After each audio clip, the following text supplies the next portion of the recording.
State law claims are local or transitory. Local claims directly involve property within the state, like disputes over title.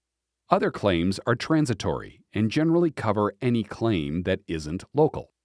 Personal injury claims in tort or contract are transitory claims. A century ago, a man was injured and brought a transitory claim under one state's laws in a different state. The defendant transitioned the issue to an appeals court and finally the U.S. Supreme Court in Tennessee Coal, Iron, and Railroad Company versus George. Wiley George worked for Tennessee Coal in Alabama.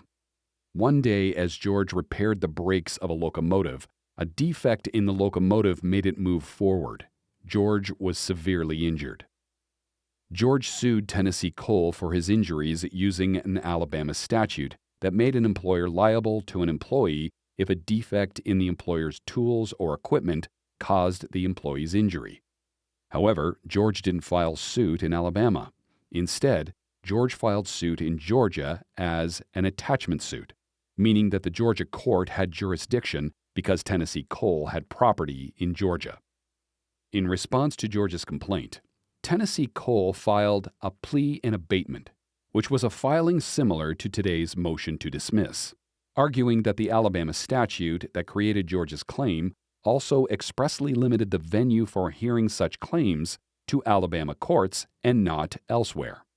George demurred, meaning objected, to Tennessee Coal's plea. The judge sided with George. Later, George obtained a judgment. Tennessee Coal appealed. The Georgia Court of Appeals affirmed. The United States Supreme Court addressed Tennessee Coal's argument.